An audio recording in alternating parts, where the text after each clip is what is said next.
अफगान अबूरी हुकूमत TTP की सरकोबी के लिए हर मुमकिन इक़दाम करे या पाकिस्तान में दहशतगर्दी में मुलविस पाकिस्तानियों को हमारे हवाले करे, निगरान वज़ीर आज़म का मुतालबा। न्यूज़ कॉन्फ्रेंस में अनवारुल हक काकड़ ने कहा कि TTP के दहशतगर्द अफगान सरजमीन इस्तेमाल करते हुए पाकिस्तान में हमले कर रहे हैं। चंद अफगान रहनुमाओं के गैर जिम्मेदाराना धमकी आमेज बयानात के बाद दहशतगर्दी के हालिया वाक़यात में तेज़ी मानी खेज और रियासत पाकिस्तान के खदशात की तौसीक करती है। अफगान हुकूमत के अदम ताउन के बाद दाखिली मामलात को अपनी मदद आप के तहत दुरुस्त करने का फैसला किया। हालिया इक़दामात गैर मुतवक्किअ और हैरान कुन नहीं, गैर कानूनी तौर पर मुकीम गैर मुल्कियों को उनके वतन वापस भेजने का अखलाकी और कानूनी हक हासिल है।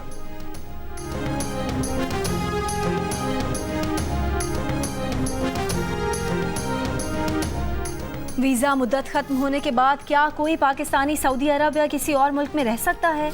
अफगान शहरियों की बेदखली के खिलाफ दरख्वास्त पर समाअत से माजरत करते हुए सिंध हाई कोर्ट का सवाल।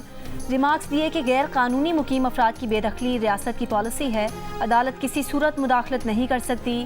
वीज़ा मुद्दत खत्म होने के बाद एक दिन भी कोई किसी मुल्क में नहीं रह सकता।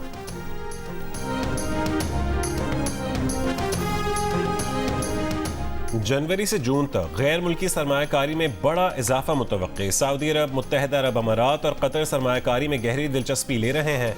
वजारत खजाना ने बैरूनी ज़राए से फंड्स की दस्तयाबी से मुतालिक IMF को आगाह कर दिया।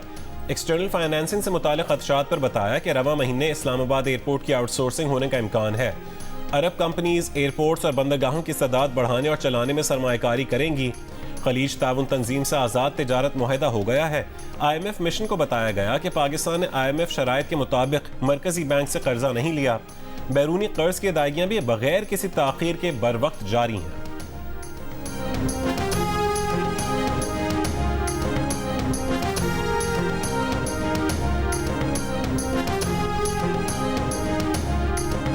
सुप्रीम कोर्ट ने साबिक चीफ जस्टिस साकिब निसार के चैम्बर में दिए गए फैसलों और सुप्रीम कोर्ट के ह्यूमन राइट्स सेल को गैर कानूनी करार दे दिया।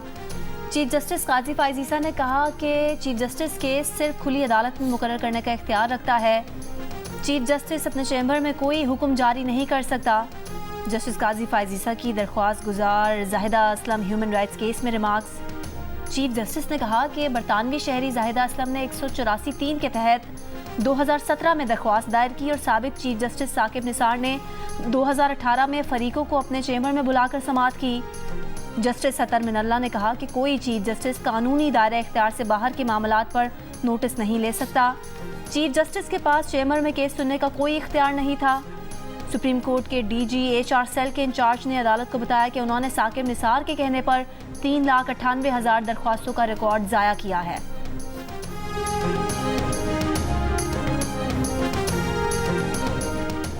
सुप्रीम कोर्ट ने साबिक DGISI फैज़ हमीद के खिलाफ जमीन पर कब्जे की दरखास्त निपटा दी। ह्यूमन राइट्स केस की समाअत के दौरान दरखास्त गुजार ने बताया कि 12 मई 2017 को जनरल रिटायर्ड फैज़ हमीद के हुक्म पर उसके घर और ऑफिस पर छापा मारा गया। छापे में कीमती सामान और उसकी निजी हाउसिंग सोसाइटी का रिकॉर्ड चोरी किया गया। गैर कानूनी कार्रवाई का मकसद टॉप सिटी 1 का कंट्रोल हासिल करना था। छापे के बाद उसे और उसके 5 साथियों को गिरफ्तार करके हब्से बेजा में रखा गया।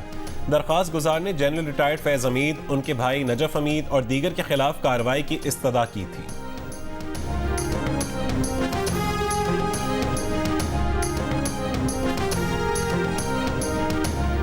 चेयरमैन PTI ने साइफर केस में फर्द जुर्म आयद करने की कार्रवाई सुप्रीम कोर्ट में चैलेंज कर दी।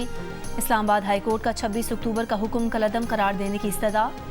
दरख्वास्त में कहा कि एक साबिक वजीर आजम और वजीर खारजा के खिलाफ साइफर का पेचीदा केस बनाया गया। दरख्वास्त गुजार के खिलाफ पूरा ट्रायल गैर कानूनी और दायरे इख्तियार से तजावुज है।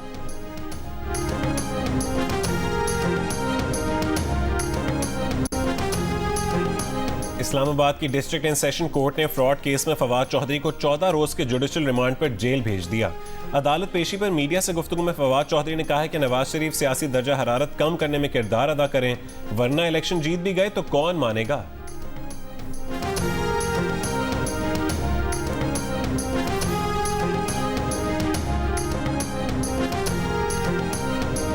बाबर अवान की सरबराही में तहरीक इंसाफ की कानूनी टीम की chief election commission Sikandar Sultan Raja से मुलाकात।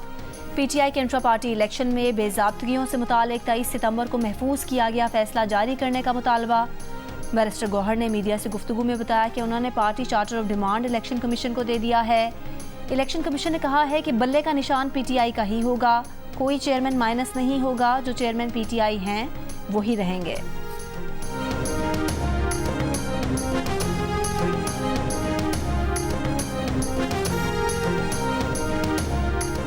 साबिक वजीर आजम की अहलिया बुशरा बीबी की 190 मिलियन पाउंड स्कैंडल केस में नैब के नोटिस पर पेशी से माजरत। नैब से आइंदा हफ्ते के लिए नोटिस जारी करने की दरखास्त। बुशरा बीबी ने अपने वकील नईम पंजोता के जरिए नैब को खत में लिखा कि वो कानून की बालादस्ती के लिए नैब के साथ मुकम्मल ताउन की यकीन दहानी करवाती हैं, तहकीकात की अहमियत को समझती हैं, लेकिन चंद वजूहात के बायस आज नैब में पेश नहीं हो सकती।